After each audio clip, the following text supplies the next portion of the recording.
attendance, we'll also provide you with the food coupon, and the lunch has been arranged in the guest house. So don't forget to submit the food coupons. And tonight you'll be added to a Google Drive folder where all the study materials and lecture PPTs will be shared. You will have access to that folder till 7 days after the program ends. Okay? So we are going to start the first session that will be taken by Professor Sanjay Singh. Thank you. Okay, so let's start. 11:25. Sorry for the delay, but I was here, so and you were here, so no problem. Okay, my friends. You said somebody is giving me the mic. Oh, this one? Okay. And yeah, sure. Done? Hello, hello. Hello? It's not working. Hello. Yeah.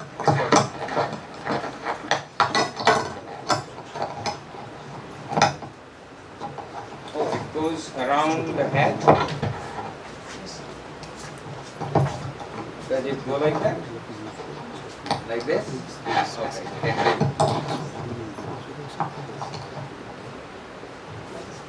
Yeah. Just check it. Okay? Okay, now I look like alien. Okay. Am I audible? Yes, sure. Both sides. Oh, fantastic. So we will start talking about it. I already briefly told you about the concept of brand, because people who are not from marketing, there is a lot of misunderstanding about the term marketing, and within marketing the various terms. People have massive misunderstanding. For example, sales, people or negotiation, bargaining. These are different terminologies that we use in marketing. You might have studied a little bit because you are still in second year. Some of you are from commerce, so I'm not sure how much you have studied. You come from engineering background. So I'm not sure how much you people are familiar, but those who are not familiar with this, for them, the marketing looks like, or anything related to marketing looks like something like fooling people. You know? For example, selling, people say that the best salesperson is one who can sell anything to anyone whether they need it or not. Okay? That's not true. That's not what sales is about. No correct person will ever, knowledgeable person will ever teach you that. Same way, people had little understanding about the branding. You heard how the director was telling you about the branding. Because he is from engineering background and he does not understand the meaning of branding. But as I said in the very beginning, branding is the moment you are born, the branding starts. Correct? All of you have different types of branding. So for example, I forgot your first name. I remember you are Gupta. What is your first part? Anurag. Anurag. So now he has two components in his brand name. Anurag, Gupta. Now, there are many types of brands you will understand, and one is called family brand. Gupta is what? It's a family brand. Correct? But there is a problem. How do we differentiate between this Gupta, Anurag Gupta, and Neha Gupta? You also said Gupta, right? So, if it is business, we will say that Gupta is a single brand name. Gupta group of companies like Tata and Sons. Correct? But here, they are not related. You don't know each other, right? The first time you see each other here. So, this is the issue here, right? The two Guptas having the same family brand name have a problem. This is why in this branding, nobody can be named only as Gupta. You have to add something to it. And that is called the product brand. So this product brand is Anurag, this product brand is Neha. That differentiates. But it is still the family name of Gupta, it still tells something to the world. Right? In an Indian setup, if somebody says, my name is X Gupta, there is something that you can understand. What can you understand? What do you understand that if you are Gupta and she is Gupta, what is it that you can understand from this word? That possibly your family, some generation might have come from the business background. Am I correct? Some time ago, not necessarily now. So you might have come from the business background because long ago, these surnames were given based on your profession. They were not by birth. The branding was by profession. Correct? Even now, if you are a medical doctor, we call you doctor. Doctor is your brand. Correct? And that tells that you have something to do with the treatment.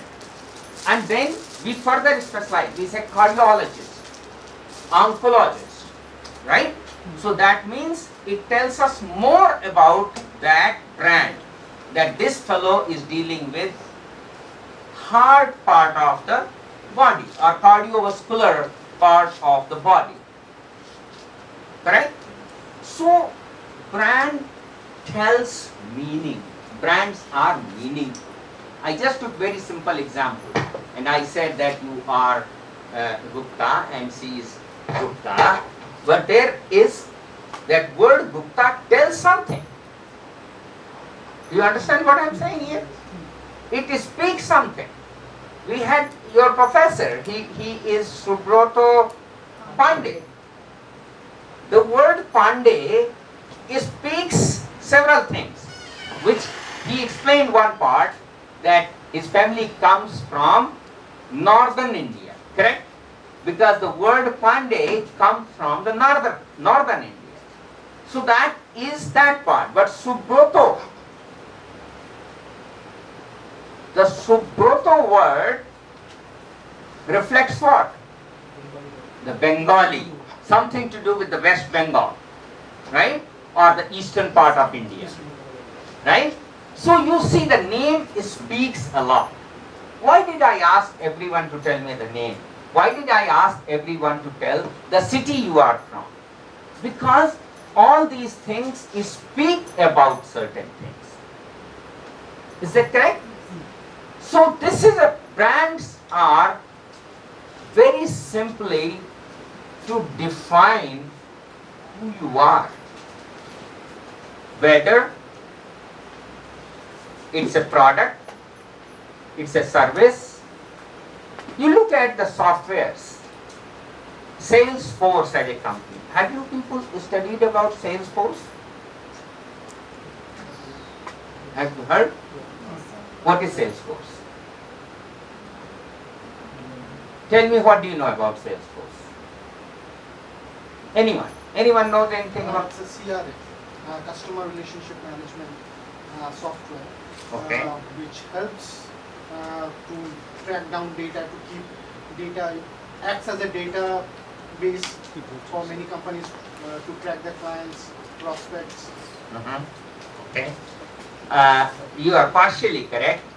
I suggest all of you, when you go back to your place, I'm sure all of you have access to internet, right? Or during the break, you have access even on your phone. Just type salesforce.com, okay? And try to understand what is salesforce.com. And then you will understand that how creative and innovative this company was to choose the brand name called Salesforce. Okay? What is Salesforce? Salesforce are the people for any company who go out in the field to sell something, right? In a B2B business, industrial products, you go to factories, you go to businesses, knock at their door, you sell it, right? In retail sales force, you go to a retail showroom and there is a person who is serving you, that's a salesperson. So this company, why did it call Salesforce? Please go back and do this homework to understand what Salesforce is. And in one of the sessions we will talk again about it. Because that will help you understand the value of choosing certain type of names. Okay. Now let's take another example. You all know something called Xerox. Do you know Xerox? What is the meaning of Xerox? The company name. It's a company. Somebody said photocopy. But what is the meaning of this brand name, Xerox? What does it mean? Anyone? The machine was named, I think, Xerox. The first photocopy. of the- Yeah, why was it named Xerox? Is there any meaning with Xerox? The company's name was Xerox. To make any other duplicate Copy. copy from others. Yeah. But from both the sides it is same. From both the sides the name is same, so I guess for that reason they have kept the name. The X here and the X there. That's what you are saying. Because it is Xerox. So it's not same. Right? XE on this side and OX on the other side are in the middle. So it's not like ulta pulta ek saman. That's what you are trying to say. Like dalda. Dalda. Yeah. Have you heard dalda? So whether you say from this side or that side, it's dalda. So it's not like that. So certain names have no meaning. Xerox has no meaning. Dalda has no meaning. But they became so famous. Salesforce has a meaning. That's why I said go and read it. But Dalda had no meaning. Xerox had no meaning.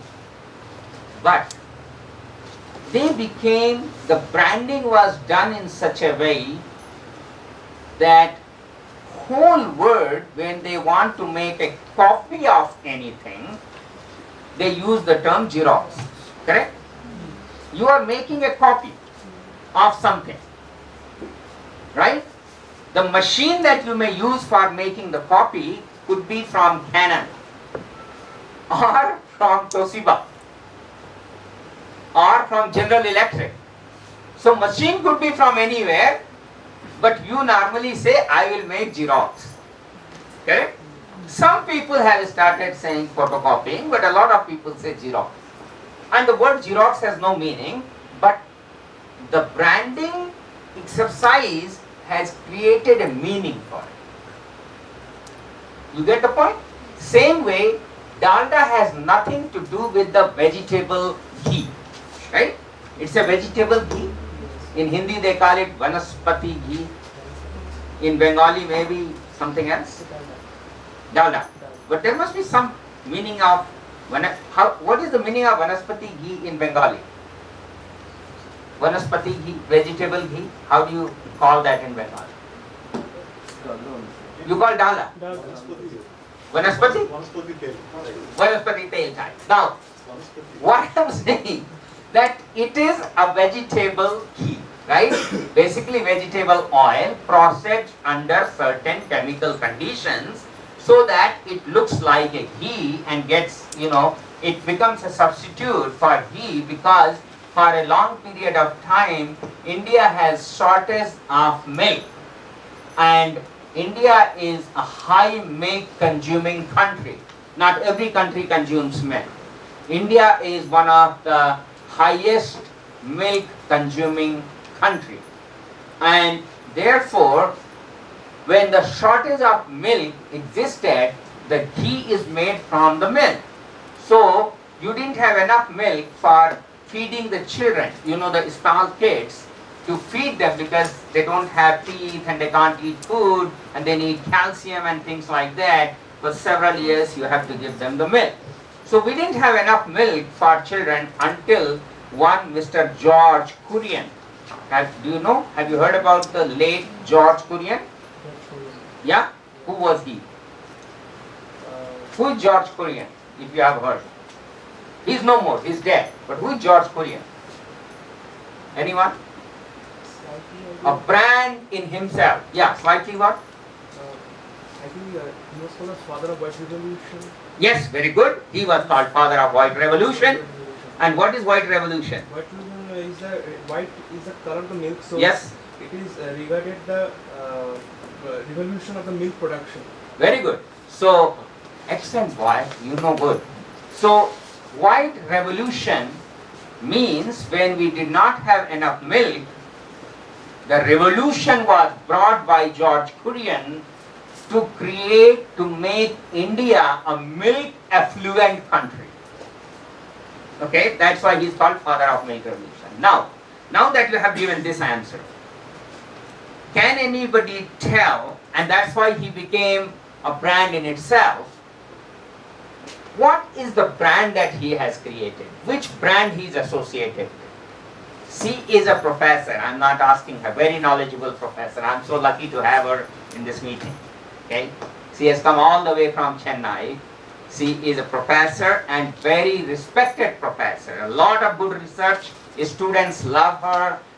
Her bosses love her. Her colleagues love her. Not only a talent, but a wonderful person. So she is here. So I'm not asking her because she knows all the answers. I'm asking you people, tell me, what brand George Kurian is associated with? Anybody? Is it Amul? Absolutely, my friend. You know it very well. Have you heard Amul? The Amul is a cooperative organization. India's most successful cooperative organization, which is called Amul. Okay? And so what he did was he found that certain part of India we don't have enough milk, but certain part of India there is a lot of milk that is wasted every day. And people need to consume only certain amount of milk. So what he did was he created a team of people who went to every village, rural areas, and talked to every farmer how many cows you have, how many buffaloes you have, how much milk you are producing, how much you are consuming, how much milk you are left with. Whatever milk you are left with, you are throwing it. Give it to me. They were throwing it. You know, I remember in my childhood, that's the time during my childhood we had the milk crisis in this country. So I used to go to my my mother's parental home. What do you call? I don't know. We call Nanihal, Nani ka ghar, right? Do you call Nanihal? Mamarwadi. Oh, Mamarwadi. Okay. So that Mamarwadi is basically your mother's parents' house. In Hindi we call it Nanihal, Nani ka ghar. Nani means mother's mother, right? So when I used to go there, they were very, very rich. So they had a lot of cattle, several cattle, you know, several cows, several buffaloes, several bullocks, because they had about 500, I don't know acre, you know, bigha for measuring the land, agricultural land, 500 bigha of land. And my nana was the only child of his mother. So that was a lot of land. And so they had a lot of ox, bullock for farming. Those days tractor was not common. And cows and buffaloes.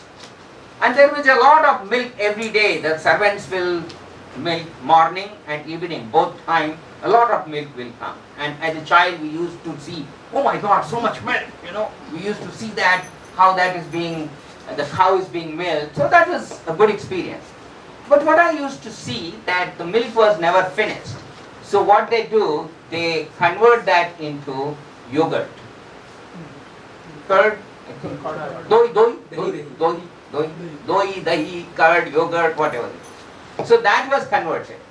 But that was also converted into big earthen pot that is called ghada. Not ghada, ghada. You know, like that kind of ghada. They will put it in a makeshift stove that was made from the wood and upla. You know upla? The cow dung used like that. Okay? Yeah, okay. So on that they will burn. So the milk is little warm, and then put that yogurt to make it yogurt. Next day morning, very nice yogurt. And in the breakfast, everybody will have yogurt. Some people, some of that yogurt, some servants at home will do like this and churn the butter out of it. You know, the wooden thing goes in that big ghada, the earthen pot, and they will do like this, you know, for several hours. And then there will be a lot of butter, white butter, not this Amul butter, white butter. And we will, like this, we will eat like Lord Krishna. You know Lord Krishna? So we'll go there, Nani will put on this, and then we'll keep eating like that as much as we want. The remaining butter goes to making the ghee. What do you do with this buttermilk? You know, that's a huge buttermilk. So there will be some people in the village who don't have cows. So they will come with their utensils or cans, and they will get the free buttermilk. You still have a lot of buttermilk. Then that buttermilk in the afternoon was mixed in the food that was given to animals, to the cattle. Then that yogurt is given to the animals. So that's a waste. Imagine how much is being wasted, because veterinary science has found that the buttermilk is not good for the health of cattle. But it was being given to them. This is what George Kurian found. And he said, don't waste your milk. And this was all free service, you know, no money was being made by farmers. So he said, whatever extra milk you have, and no fixed amount, today you have 1 liter, tomorrow you have 5 liters, give that milk to me and I will give you money. Those days it was very little money. Can you imagine 10 paisa for 1 liter? I'm talking about more than 60 years ago. 60, 70 years ago. 10 paisa for 1 liter. But that 10 paisa had a big value for farmers, because it's not 1 liter. It's, let's say, 5 liters, 10 liters, and not one day, every day, morning and evening. And somebody will come with big containers. Those days, those containers were put on the ice, you know, the ice slab. So between the two ice slabs, they will put the container, and the ice slabs were covered with the rice husk, because the rice husk will ensure that the ice doesn't melt quickly during summer. And then the milk remains good, and then it was transported to the nearest center where they had the pasteurization process to ensure that the uniformity is there, bacteria are killed, and then that milk can be transported and then created in the bottles and packs and sold. That's how India became milk affluent country, from milk starving country to milk affluent country. So that's the brand called George Kurian. He himself became a brand, and Amul became a very famous brand. You people know that Amul is a very famous brand. In terms of brand equity, Amul is amongst the top 10 brand equity brands in India. Top 10. Extremely famous brand, right? Well, very well created cooperative brand. The second cooperative brand that became as successful as Amul is called Sunkist. S-U-N, Sun, Suraj, Kist, K-I-S-T, the word together, It's the brand of, cooperative brand of oranges. So in certain part of the world, oranges are grown a lot. And same thing like milk, the oranges get wasted because when they come in big amount. So you have a lot of oranges, and certain part of the world cannot grow oranges. So collect these oranges and transport them to different places, but follow standard procedures. So whether you buy the sun-kissed orange in Germany or you buy the sun-kissed orange in New York or Los Angeles, it should have the same freshness, same juice, same taste. So that was the second brand in the world, cooperative brand. Remember, cooperatives do not have much money because the idea is to create wealth for general people, right? Like farmers. Because farmers, who creates business for farmers? Not many people. So these people created the wealth for farmers. This is how they created the brands, and brands started having a meaning, strong meaning. Let's take this is corporate brands, product brands. Let's take the example of human brands. Mahatma Gandhi. Mahatma Gandhi is not a product, but Mahatma Gandhi is an international brand. He's an international brand. I must tell you, Nelson Mandela is an international brand. Remember one thing. Forget what politicians say. I'm not talking about any political view, whether Gandhi was good for India, bad for India. I'm not talking about that part. I'm only talking about Mahatma Gandhi as an international brand. What is his association? What is Mahatma Gandhi brand associated with? Non-violence. Non-violence? Non-violence, what do you say? Money. Money? Oh, it's printed on your money. That is only association in India. People outside India, many of them have not seen Indian currency, so they don't know what is on Indian currency, right? You only know when you use the currency. Like when we go out, like when other people from the other parts of the world addresses Indians, they call us, you come from land of Gandhi. Exactly. And that's the non-violence and truth. That is the strong association which Mahatma Gandhi has in the international brand. Right? So, many people will say, like in India, you are not a Gandhi, means what? You are not a truthful person. Correct? That's the association that we have about the brand. So, human brands also exist. Actors, Rajnikant, Kamal Hassan, right? Amitabh Bachchan, Salman Khan, these are brands. They are also human beings like us, but these are the brands. They have value, they have equity. Correct? Now, in past, we needed a lot of money to build the brands. Things have changed now. Let's see what I want to tell you in this part of the session. Digital era, which I started telling earlier. Digital era simply means the life that we live today. Where do we live our life? On our mobile phone. Correct? You book your tickets, you book your taxi, auto. I am told even motorbike you can book on mobile phone, Rapido, right? Somebody will come and you can just sit and go. Food delivery, you are hungry? Zomato, Swiggy, whatever, Miggy, right? Where do you live? For food? Mobile phone. Airline ticket? Hotel booking?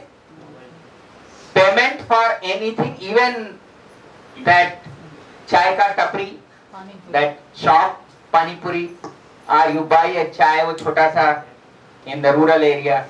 How do you pay? He has a board, right? Scan. Correct? This is digital era. This is called digital era. an era, as I said earlier, Kali Yuga, Satyug, Treta Yuga, Dwapar Yuga. Today we had technology era. Now we move to the digital era, and in this digital era, there is one thing that is very special. That is, this digital era is driven by artificial intelligence, not the real human intelligence. The past was driven by human intelligence. If you look at the technology era, more smart and intelligent you were called knowledge worker, knowledge economy. HR people used to use the term knowledge economy, knowledge workers, right? And the talent, your human intelligence had more value, very big importance. So if you had human intelligence, you get good job, you do computer science, information technology, you get very good job, good salary, you grow well. That is what was happening. In artificial intelligence driven digital era, it's also technology. But we are differentiating it with that technology era. This era is, Unsupervised. Unsupervised. as of now, we think it is unsupervised. But actually it is being dangerously supervised. And I'll give you example for that. It's not unsupervised, it is dangerously supervised. This AI-driven digital era now has a lot of convenience, comfort, quality of service for human beings, but a big problem for the society and the nations and economy. Just before I started my journey from New York to come here via my work in China, 6,500 on one day, 6,500 programmers. You know programmers? From a company that all of you know called Microsoft. All of you know that brand? 6,500 programmers have been fired on one day, removed from the job on one day from Microsoft in America. Why? Because AI is now doing their work, the programming, much faster, more efficient, more accurate, less mistakes, and at much lower price.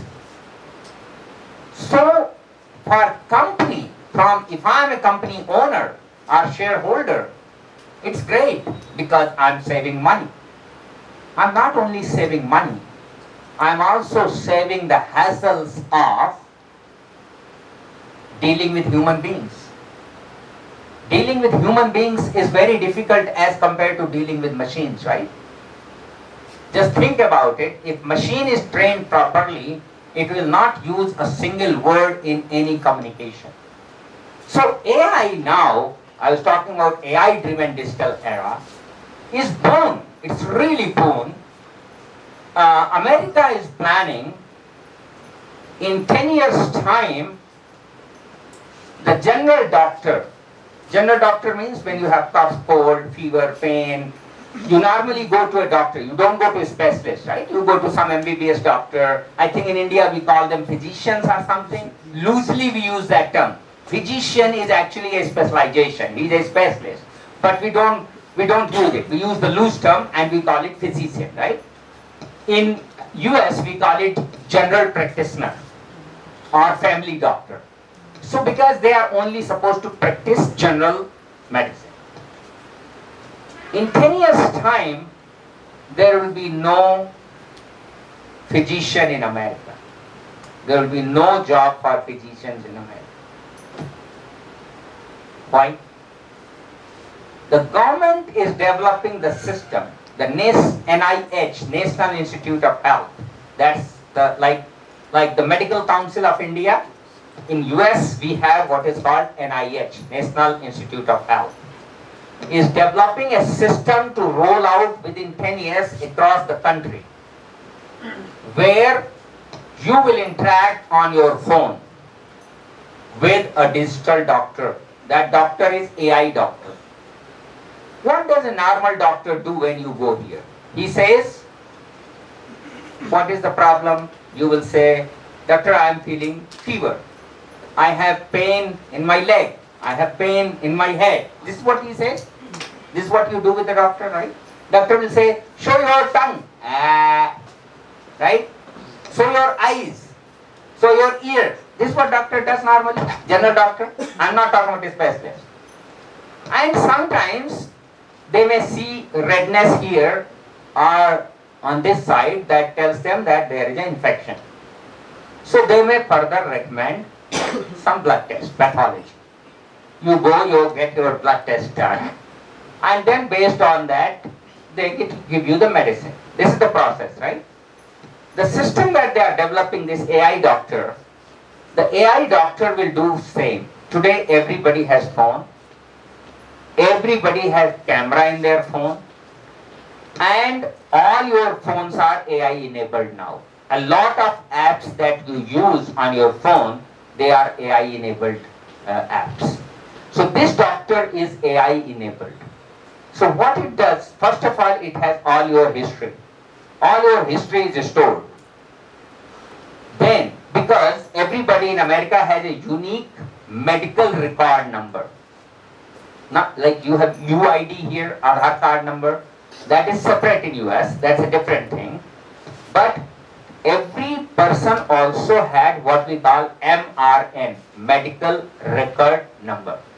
That MRN, you will have app on your phone, register your MRN, and all the doctors that you have seen anywhere in America, all that report will be in your this record. Okay?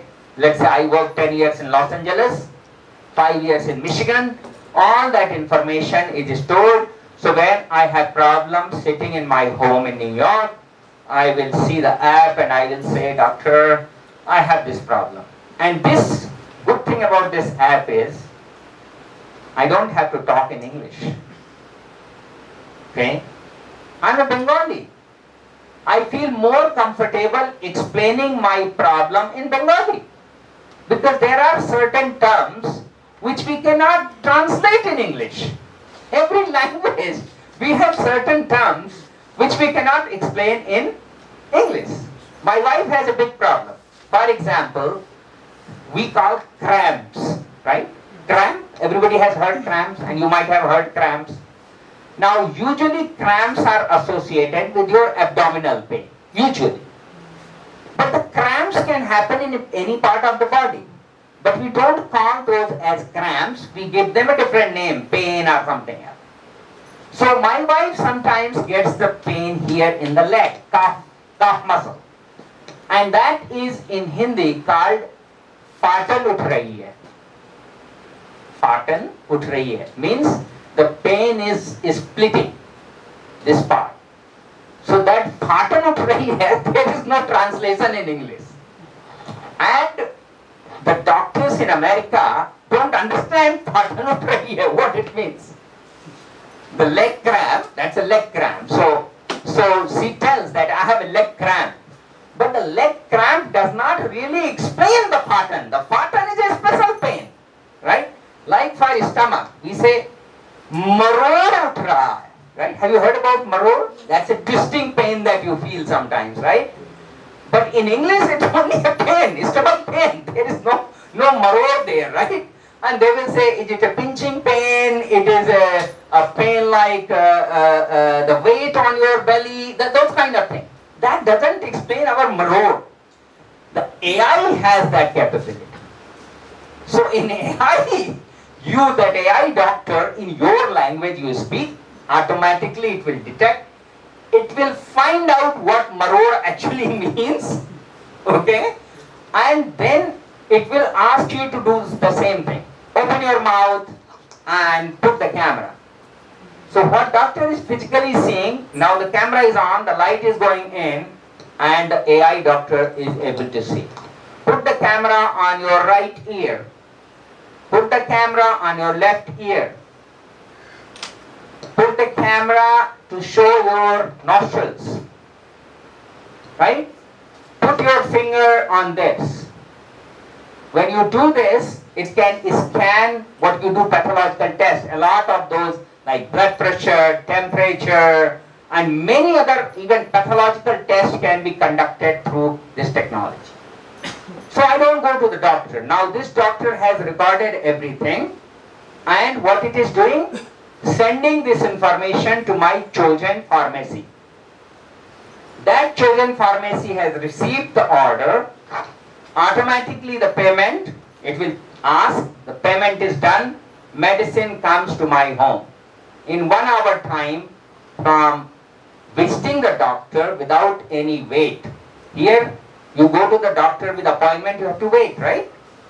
Everywhere in the world you have appointment but you have to wait until the people before you are finished. Here there is no wait because your doctor is on your phone. So within less than 1 hour you get your medicine at home without moving anywhere and get yourself treated. If this finds that you have complications, it will immediately connect you to the best specialist. Will give you the choice of a specialist. You select the specialist, appointment is booked, and then you will be taken care. So this is the development of AI-driven digital era. We accept it or not. I can say that I'm not young teenagers, I'm not from generation, what is your generation? Generation G, I feel, right? Gen Z, or I'm not coming from the generation which is younger than you, called Generation Alpha, Gen Alpha, right? So I'm not Gen Z and Gen Alpha. I'm not a native of digital era. No, the digital era has arrived, and whether I accept it or not, I am a digital native. You are a digital native. Because everything that you do in your life is on your phone. Even finding your life partner. How do you find your life partner now? In good old days, your parents will find a match and things like that, right? Okay. But Shaadi.com is an electronic digital mode on which you look for people with your requirements, and you also try to create the compatibility, horoscope matching. You remember in marriages, horoscope matching? Even interaction, then you decide, okay, let's have a call or WhatsApp video or whatever it is, and connecting parents on that, then taking the decision. All that you are doing digital. Right or wrong? So, do you now agree you are digital natives? Do you understand this is digital era? So these are the two concepts I wanted first you to understand, because the whole branding will be understood in this context. The next part is science of branding. So people, as I said, people think marketing and branding there is no science. But I can tell you, and I can tell you with confidence that, oh, there was a tea, I didn't know that it has come. Thank you. So, in this time, people will say, Wait, sir. He will. oh, it's okay, I can do it. Don't worry, you don't miss your lecture, don't worry. I can do that, no problem. At the most, I will burn myself, so it's okay. So, very nice coffee, thank you. So what happens, because I have both science and engineering background, I know what is science. Nobody has to tell me what is science. I know what is science. And therefore I can tell you that branding is science. What is science? Science is an organized body of knowledge. And the knowledge that is created using systematic scientific processes. In business, in marketing, in branding, we have this organized body of knowledge which is created using rigorous, systematic, scientific procedures that include experiments. So everybody does the branding, but some people know the science of branding and some people do it without knowing the science. Correct? So what we are going to learn in next few days is this science. So one thing you must start talking, learning and accepting, that BBA does not mean that you are not studying science. Okay? In India, people think that engineering, medical, science, these are smart people. Arts, BBA, commerce, these are not so smart people. That's why they are studying that. This is the misunderstanding that we have in Indian society. Am I right or wrong? Please correct me. I may be wrong. So please remember, I am not always correct. So if I am wrong, stop me and please correct me. Am I wrong here? That's right. Because they do not understand. What you are studying is a science. Much more complicated science, much more difficult science. Because if I have, let's say, if I get 2 molecules of hydrogen and 1 molecule of oxygen, and under certain temperature and pressure, in certain conditions I put them together, it will become water. Very well known, very easy to do. Right? So science experiments are physically seen. All experiments are physical in nature. You can see things physically and do it. Where does the brand live? Brand is not seen. It's not visible. It's not a physical thing.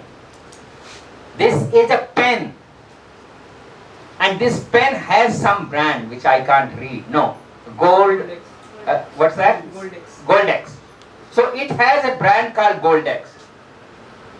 But I'm not holding Goldex. I don't see Goldex. Goldex is a brand. Good, bad, we don't know. What we are holding is a product. Correct?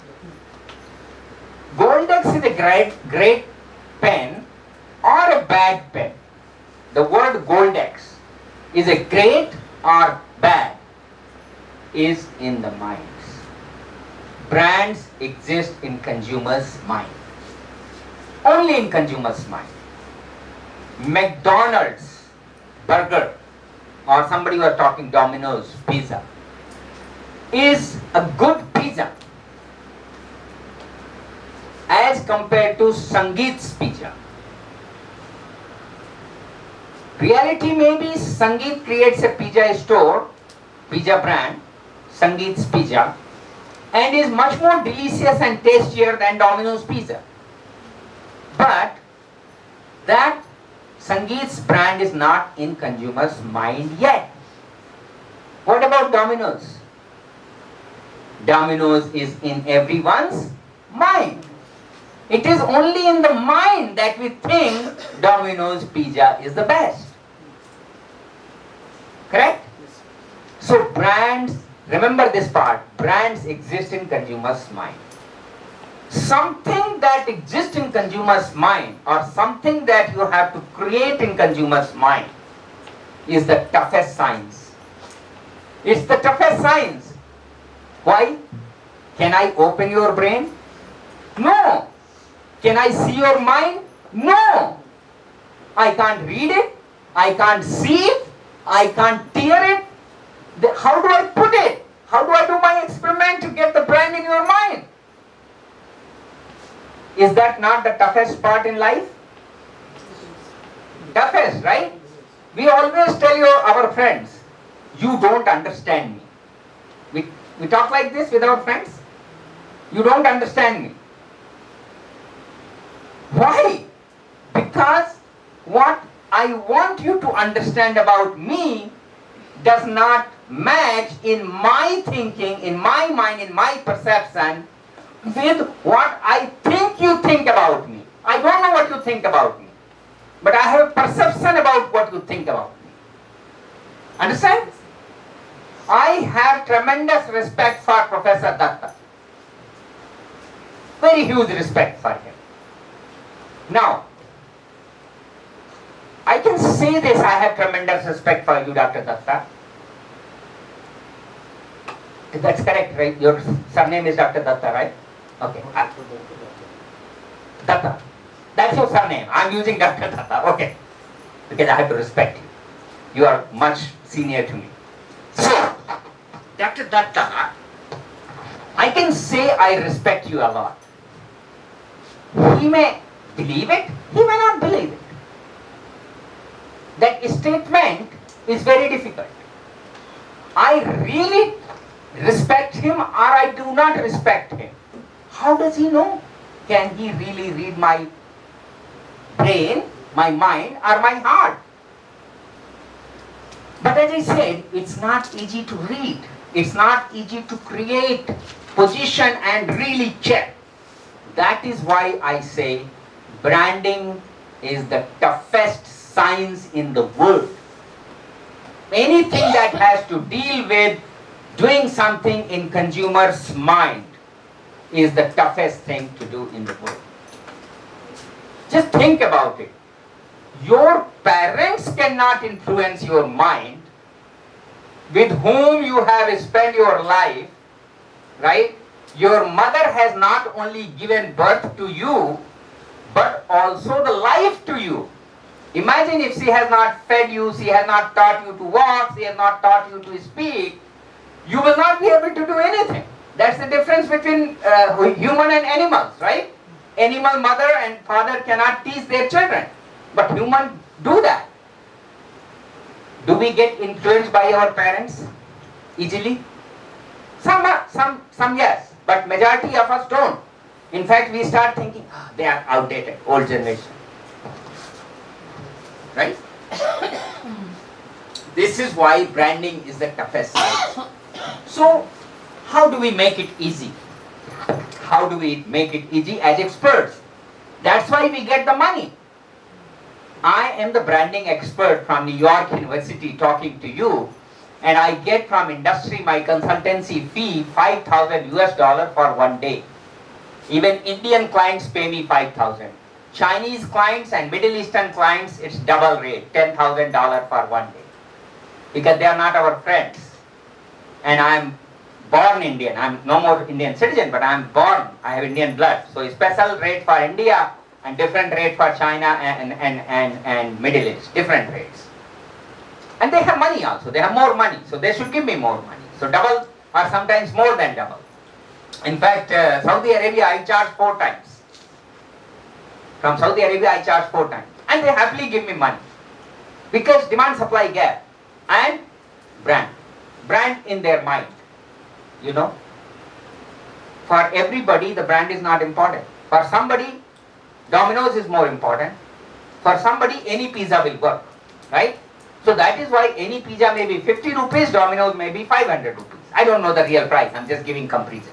So the science of branding, to create that value, these sessions I'm going to tell you how to make that job easy for you to do that, so that you can become branding expert.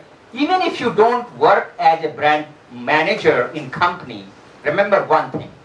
In your own life, you have to do the branding. To grow in the organization, you have to do the branding. Therefore, what is important for a brand to be successful in the science? We talked about mind. I cannot position in everyone's mind. Right? So, what is important is, we have to select the right target audience. The brand is in the minds of the target audience. If you are my target audience and you hate my brand, I have a problem. I have to fix it. He is not my target audience. And he hates me or he loves me, doesn't matter. If he loves me, good, I will get some business. But if he hates me, I don't care because he's not my target audience. Understand? With all due respect to you, okay? Please understand, all these examples are only to make the concept easier, okay? There is no, I do not have any wrong intentions for anyone. So, important part, with the moment you talk about brand, is also the target audience. You have heard the electric car called Tesla, right? Elon Musk. Usually, most people, when they have a car brand, they try to create it with the family name, like Henry Ford created Ford, right? Mr. Toyota created Toyota, Mr. Mazda created Mazda. Here also you have Tata, correct? Mahindra and Mahindra, correct? So usually the brands of automobile are like that. Why Musk did not call Tesla as Musk, and why is it called Tesla? Any idea what is the meaning of Tesla? So Yes, Tesla was the name of famous scientist Nikola Tesla, very good. and he was mainly famous for his electromagnetic. Not magnetic. You were correct. Magnetic part is wrong. Go ahead. Electric, but what kind of electric? AC alternative DC current. DC. So he invented, Nicholas Tesla invented what is called direct current. And this invention is in the name of Nicholas Tesla, and he did this by looking at the waterfall which is famously known as Niagara Falls. When you go to New York, in your itinerary, put Niagara Falls. You can take the bus, you can take the train. It's very beautiful place. You can go and just visit. Most importantly, you can visit the Tesla's place where the DC was invented. Now, this Elon Musk was a different smart fellow. He said, people, any electric car, because he was the first one to bring commercial electric car, commercial. So when he brought this, he thought that normal person is not going to accept the electric car. Because normal person, that's not my target audience. They will have a lot of confusion, charging issue, blah, blah, blah, blah, blah, blah. He said, my target audience is the educated people. The people who are early adopters of new technology. You know, some of us love new technology, correct? We adopt it immediately. Some of us wait for others to adopt, correct? For example, I am the first one to adopt any new technology. Even at this age, this old age also, I am the first one to adopt new technology. My children adopt much later than me, and they always say, Papa, you take a lot of risk. I said, tell me which risk I have failed. And they have no answer for it, you know. And I tell them, take the risk if you want to go up. Coming from a very backward place, you know, my educational background and my upbringing, you people have lived in good places, like she lived in Delhi. You lived in Kolkata. You people are privileged class. I was born and brought up in such a backward district where we did not have even a degree college. This is called, in Uttar Pradesh, there is a city called Fatehpur, not Fatehpur Sikri. Fatehpur Sikri is very advanced. It's close to Delhi. It's in Agra. The Fatehpur city is between Kanpur and Allahabad. From Delhi to Howrah, if you travel by the train stops in Fatehpur station. Very backward district. And you know where did I study? Government Inter College, GIC. What is Government Inter College? Where only poor people study, because the fee is, those days, 1 rupee for a month. That was also not fee, some donation, school building, something like that. So I don't have to pay anything. My English teacher, in 9th, 10th, 11th, 12th, my English teacher taught me English in Hindi language. Can you understand? Imagine you are taught English in Bengali. Nothing about English. Taught in Hindi. So when I went for my engineering, I was the board topper. I was the number one in Uttar Pradesh board. UP is the largest board, right? Very difficult exam, not like CBSE and ICSE. It was very, very tough. And I was distinction in all subjects and I topped the board. And that's how I got BITS Pilani for engineering. You know, the BITS Pilani those days had only one campus, Pilani campus, and you have to be topper to get admission. So that's where I did my engineering. So from that school where I learned English in Hindi, when I went to my engineering class, the BITS Pilani, they were speaking in English. Books were in English. Everything was in English. And I can't understand anything. In the class I am sitting like, illiterate. Completely illiterate. Because I was not trained like that. I had no knowledge. And other students, they were also board toppers from their boards, but they were studied in convent or English medium schools, so they were doing very well, and I was not doing well. So I had to work much harder than others to do well in my degree, right? So from that level to the second best university in marketing, the New York University is amongst the top 30 in the world, and in marketing we are number 2 in the world, right? After Kellogg. Kellogg is number 1, we are number 2 in marketing. 2 RBI governors here have been the professors of NYU. They were invited by Government of India to work as RBI governors.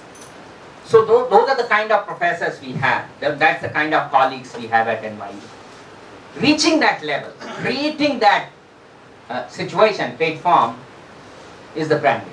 So what I'm telling all of you is not to boast, but to tell that each of you who is sitting here, do not think that you come from Durgapur or that city that you told me. Yes, in the North Bengal, right? A small city. Do not think like that. You can do anything if you know the science of branding. And that's what I'm going to, in these 2 weeks, I'm going to discuss with you. How can you use this knowledge, even if you don't work in industry, for your own branding?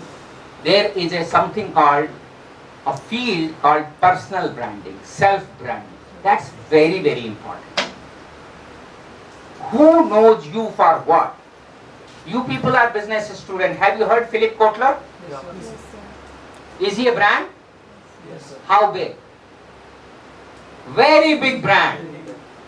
He retired at the age of 94, 2 years ago.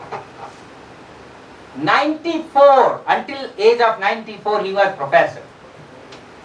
Right? In India, once we are 70, we say thank you. Some people work until 75, some work 80 as well, but not, I don't think people work beyond 90 here.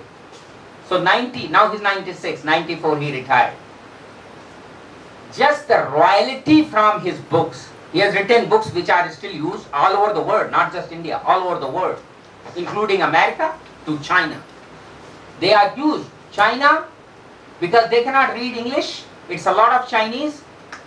He has gone and found co-authors in China to translate his book in Chinese. So that Chinese person also makes money and he also makes money through royalty. His royalty alone today is more than 10 million US dollar per year. 10 million US dollar per year, which is more than the salary of Microsoft CEO. This is just the book royalty. This is called self-branding, personal branding. While I was in China, I am following his footsteps. While I was in China, my book on digital marketing, we are talking about digital era. My book on digital marketing by Wiley is coming within 2 months. It will be launched in India first. Okay? This is my blood here, it will be launched here first.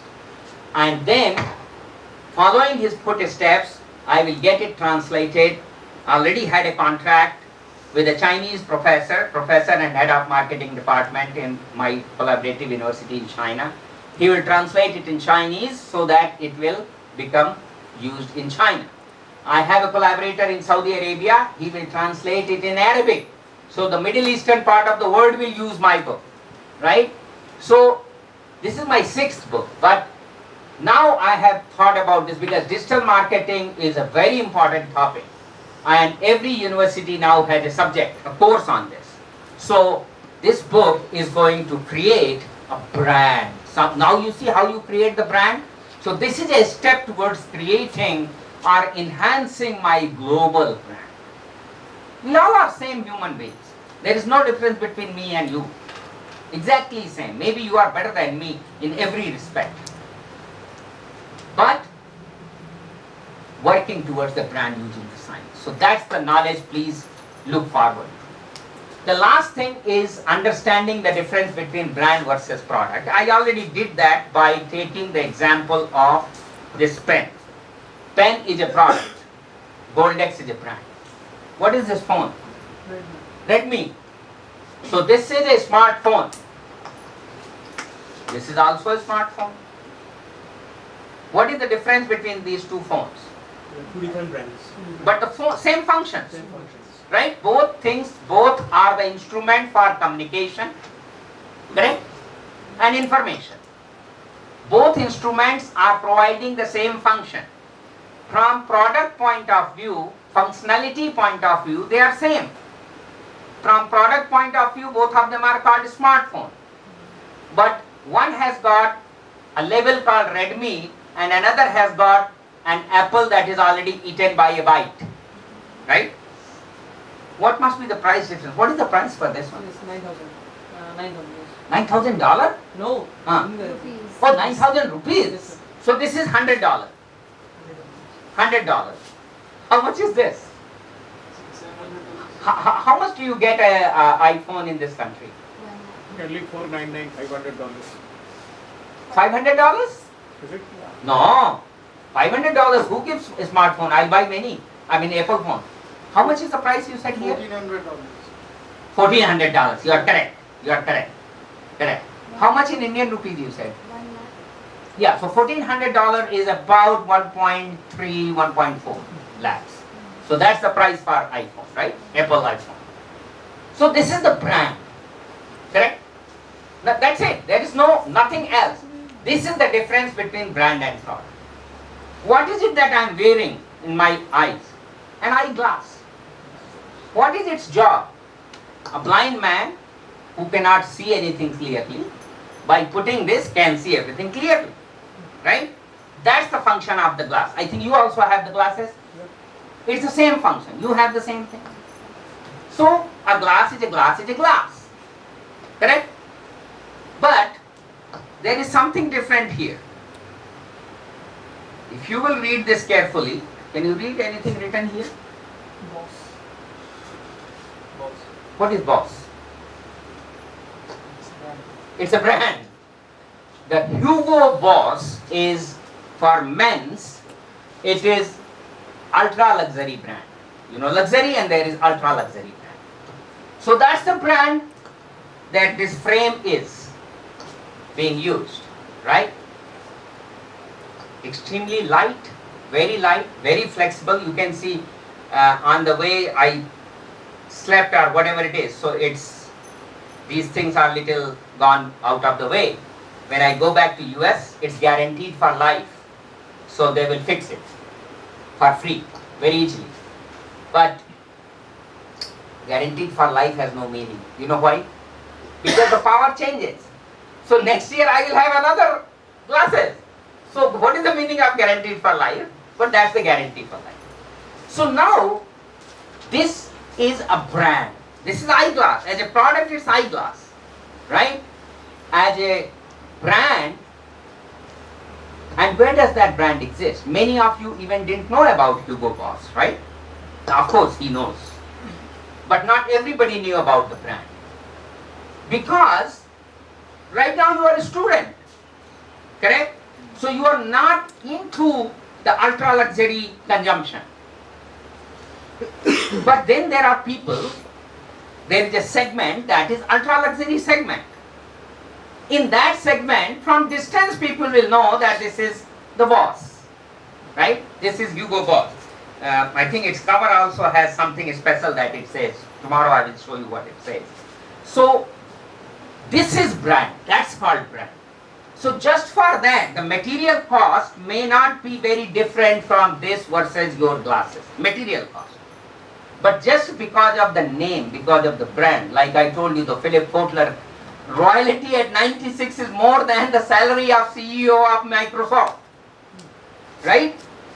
Similarly, this glass price is very high.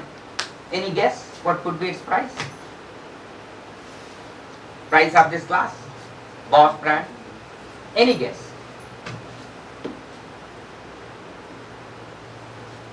Almost same as this Apple phone, $1,000. Right? $1,000, which is about 86,000 rupees. And I think it's very easy to get a glass, even in America, for $20. $20 is roughly 16,000, 17,000 rupees. Less than 20,000 rupees you can get glasses. And they will do the same job. 1600. 1600 what? $20 is 1600 rupees. it's kind of equivalent to 2000 rupees. So you will get the glasses for 2000 rupees. Here in India also you can get, Yes. right? Below that, in $10 you can get. You can get it. And it will do the same job. The job is same. Seeing, reading, correct? There is no difference in the job. But brands exist in consumers' mind, right? And that is why, that's the difference between brands versus Products. Did I make these things clear to you? Everything is clear? Fantastic. Very good to know that. I think we have another 20 minutes, right? Do we have another 20 minutes or we have to close now? Tell me what is the... Yeah, you can carry on. Carry on? 20 minutes? Okay. Excellent. So let's go quickly. Where is my clicker? I think I left it there. Sorry, I forget. So I explained you all these concepts. They are clear to you now, right? Excellent. Wonderful. Are you enjoying or not? Anybody getting bored? No. Please stop and tell me. I never mind it. You know why I never mind it? Because I have no mind. I had one. That was damaged 2.5 years ago. I had brain hemorrhage. So you know when the brain hemorrhage happens, your brain gets damaged. And that part never recovers in life. That is damaged forever. So I'm talking to you without brain. So don't worry if I say something. Don't mind, please. Okay? Sangeet, you will not mind, right? Yeah, because I'm speaking without brain. So don't mind. And I don't mind. So you can stop me and you can ask me and you can tell me you are getting bored, so we'll change the topic. So look at this, what I was saying. AI driven digital era is an era of, read the last word, Disrupted. disruption. Oh sorry, era of disruption, typo. Era of disruption. It's an era of disruption. What is disruption? Let's look at what is disruption. Let's first understand what is disruption. Because in the minds of people, disruption is a negative word. Yes. Correct? Everybody says, don't disrupt. I'm busy working. Don't disturb. Don't disrupt my work. Right? Because again, people do not understand the right meaning of the terms. This is the problem. We misunderstand the words. Correct? We misunderstand the terminologies. So let's understand what is disruption. So one disruption is this fellow. AI driven robo, not just the robo, it's AI. Today, this is a very big disruption. China, the hotel that I was staying, you might have heard that if you stay in a hotel these days, a lot of people order the food because they don't like the hotel food, not because of the cost. It's just that you don't like it, you don't get the taste.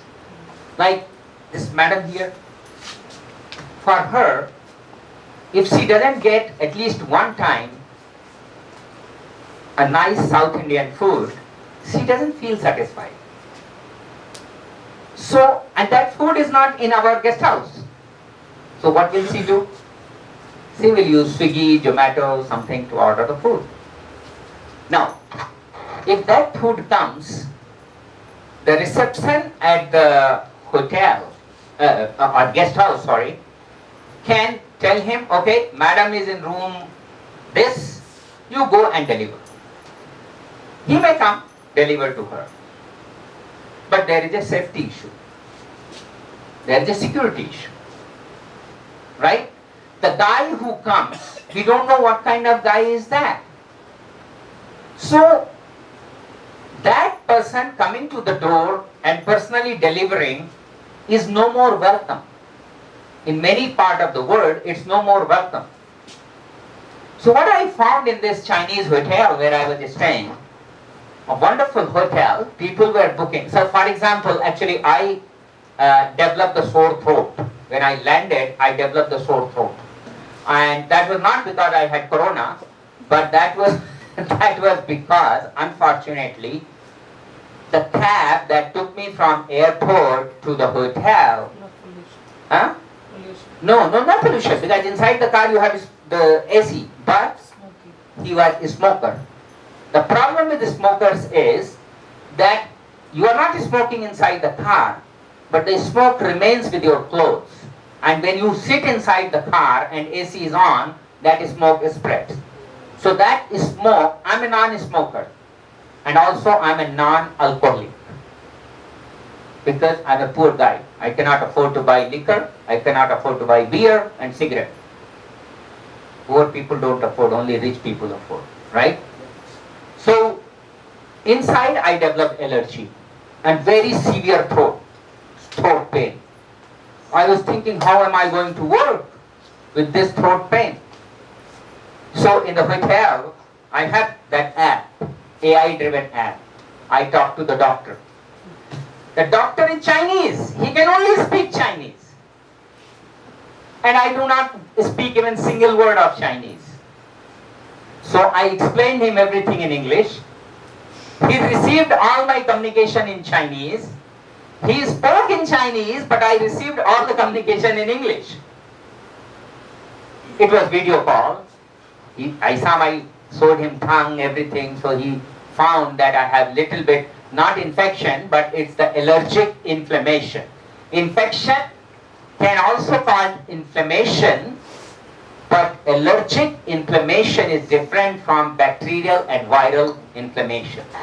So he checked everything on my phone video and said, don't worry, professor, you take rest, you are our guest, you will receive your medicine within 30 minutes in your hotel room.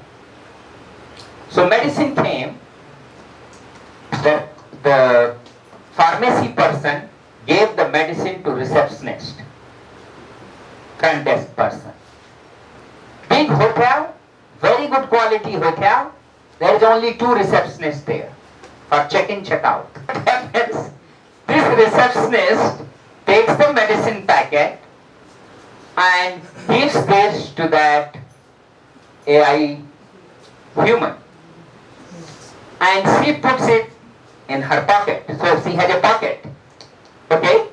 This woman has a top that has pocket. So in the pocket she puts the medicine and then she walks, not like that. Normal, smooth, normal. She goes to the lift because I was in the 18th floor and she is putting medicine in the ground floor. This woman goes to the lift, presses the button, comes to 18th floor, gets out of the lift, comes to my room. And after coming to my room, makes a phone call. I'm standing outside, professor, with your medicines. Can you please take them from me? That's the phone call. Very sweet voice, not in Chinese, in English. Because she knows I can understand only English. Am I feeling safe now? Very safe, because I know that there is no human being who will kill me or who will rob me or who will take my passport away. So I open the door, she puts the hand, takes the medicine out, and in Chinese they always give like this, using both hands. You know, in India we will just like this, correct? But in China, they will always, China and Japan, they always give like this. Like how we used to do in traditional Indian culture, right? So she gives me the medicine like this and says, please take the medicine and get well soon, Professor. How does she know I am a professor? I never met this lady. I have never met this lady. And the beautiful lady with a smile tells me, get well soon and do not forget to take some rest.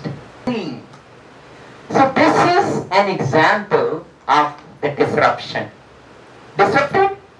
Now, some people will say, this is a simple disruption. No, my friend, it has a lot of complicated consequences. Number one, unemployment. The hotels used to have a lot of people whose job was to take things to deliver in the room, right?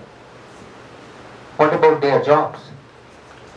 Those jobs are gone, right? And this is today. Remember, 10 years down the line, you will have same in India too. Because don't say we have too much population, it will never happen. Your population is still smaller than China. China is the largest populated country in the world, right? If they are replacing people with machine, it's going to happen. So now you see the implication for society. The persons getting unemployed, how will they feed their family? So it has a social implication, social disruption. There is also economic problem. They don't have money because they have no job. How will they spend? Finance professor, sir, am I right? If I don't have money, I don't spend. The economy, there is no circulation. So economy will have problem. Society has problem, right? But customer is happy. I'm very happy. The service is best. Because the other human being would have never cared like this.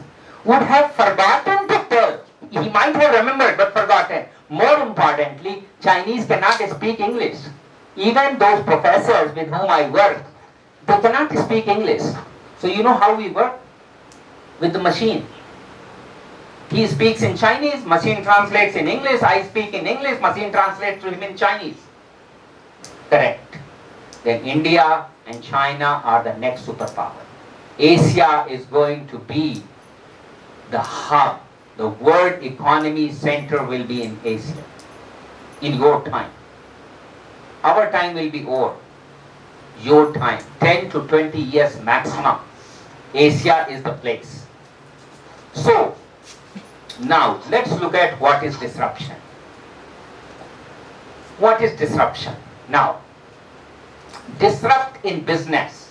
I'm talking only business context here. In technology context, it is defined differently. In business context, it is defined differently. So business, disrupt in business context simply means to change. Remember, to change. What are we changing? Change the traditional way. Traditional way of giving you the medicine or bringing delivery to your room. Change the traditional way. That an industry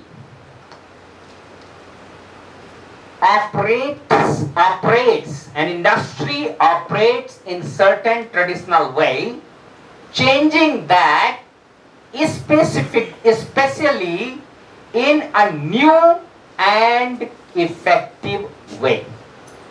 That is the definition of disruption in business context. Is disruption bad for business? No. As I told you, it may be bad for the society and economy. That's a different issue And that's what the governments are meant for. Governments have to find ways to manage the society, create the employment, and create health and well-being for people. Correct? But for businesses, every business, and finance professor will confirm that for business, one of the important goal is maximizing shareholders' wealth. Am I right, sir?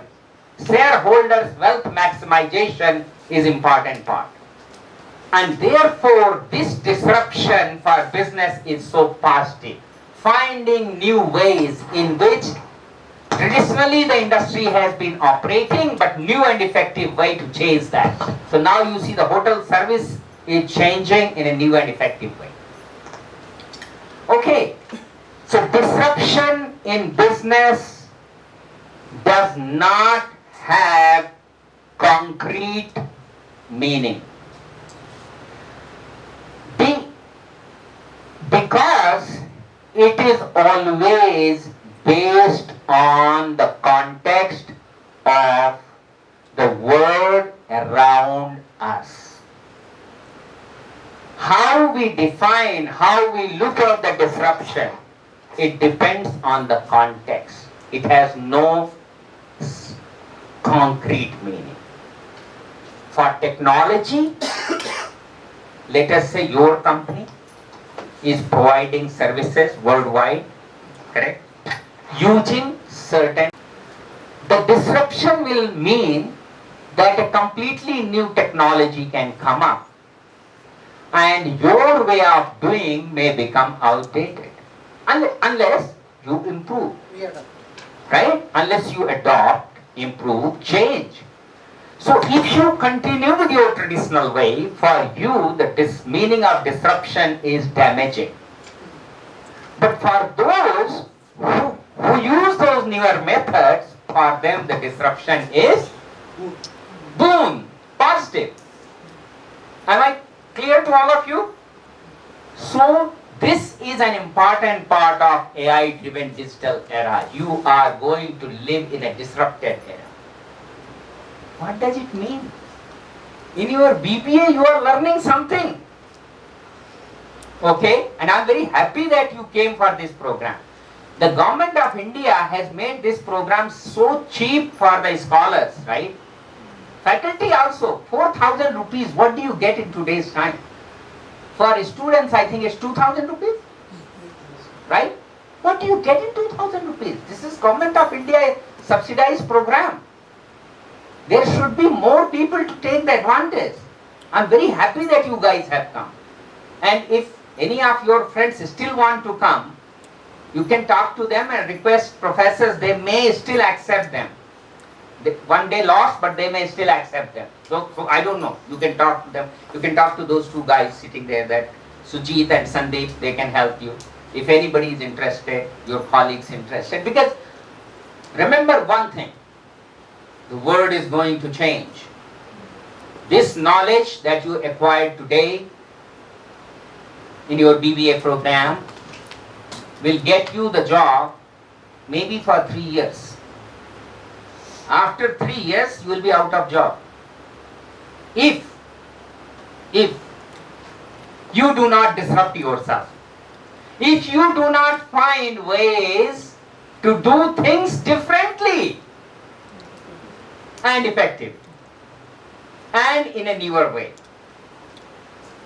My son started working for a Perchune company. You know Perchune? Grocery store company. Not Fortune, Perchune. Grocery, you know grocery? Grocery store. Grocery store को हिंदी में परचून का दुकान बोलते हैं. हाँ, आप लोग क्या बोलते हो ग्रोसरी स्टोर को? हाँ, मुदी खाना दुकान. So मुदी खाना दुकान में my son started working. He's useless, hopeless fellow 5 years ago. Okay? A lot of people joined with him after BTech in computer science and MTech in computer science, you know, from America. After studying all that, he started working for Perchune ki dukaan.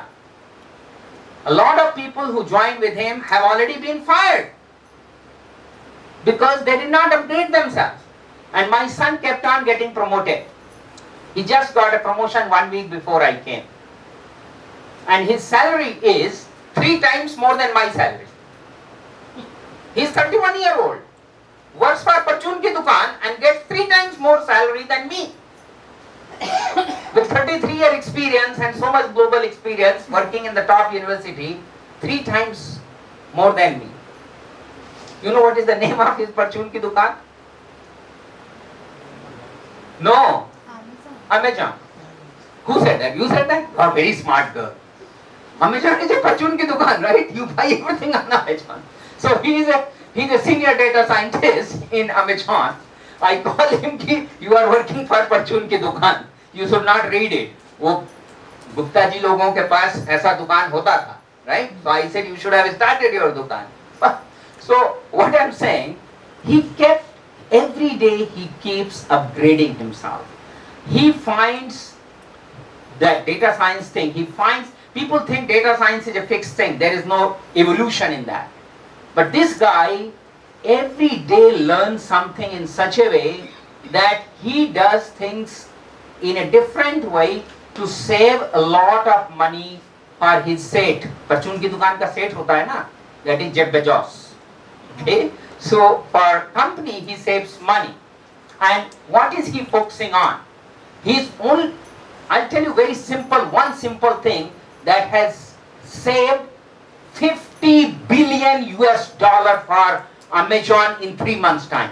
50 billion, because he's looking after the whole world.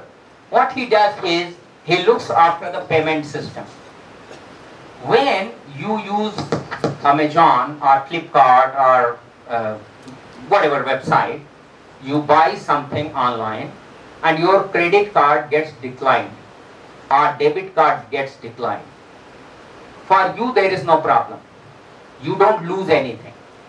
But the Amazon system or Flipkart system already has used the payment gateway. You may understand the technology part, payment gateway. Because the payment gateway has been used for each transaction, whether it's successful or unsuccessful, Amazon has to pay a fee to the payment gateway. Understand? So imagine I tried it 10 times, my card failed, so 10 times they have to pay that fee if it goes to the payment gateway. This is for a company that has worldwide, where trillions of the transaction in Amazon is not million or billion. Every day trillions of transactions happen around the world. So imagine trillions of transactions, even when that fee is only 0.01 cent, not 1 cent, 0.01 cent. Each transaction, depending on how many failed, the accumulated fee that you have given to the payment gateway without success. With success you made money, that's fine. Without success, it's just a loss. So my son, what he did, he created a system where before your transaction gets into the gateway, he created a software that is exactly like gateway but not gateway. So it will process your credit card before getting into actual gateway. So there will be decline or success in this previous gateway.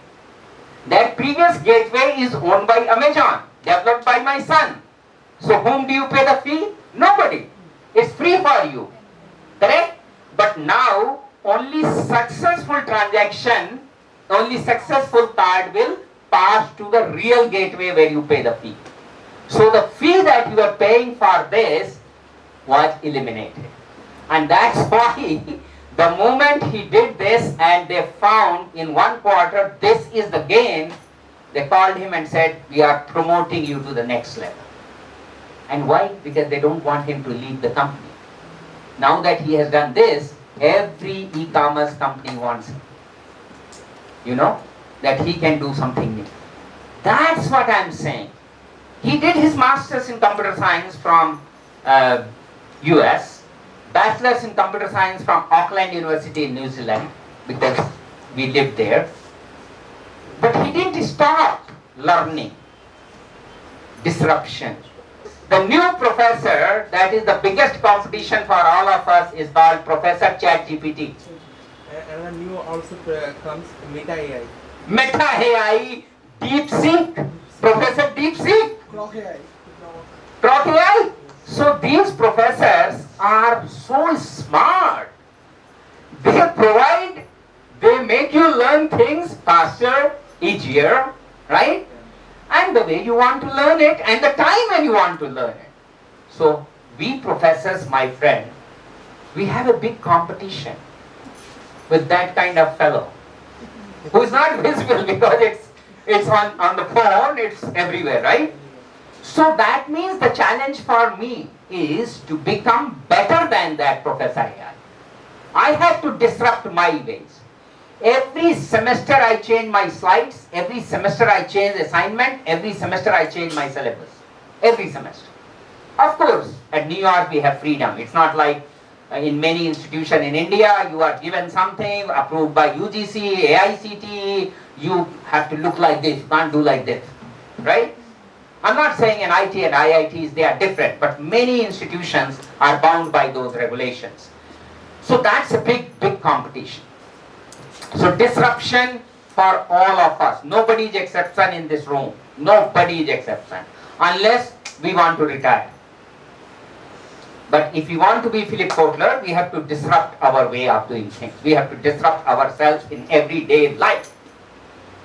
Okay, we will end with this slide. This is the slide that tells you, if you watch carefully, that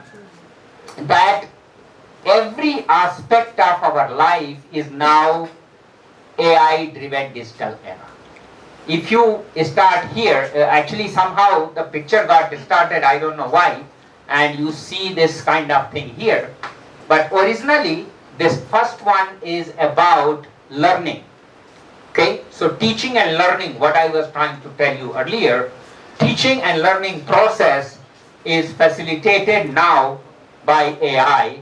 And I think in India, universities discourage you to use ChatGPT.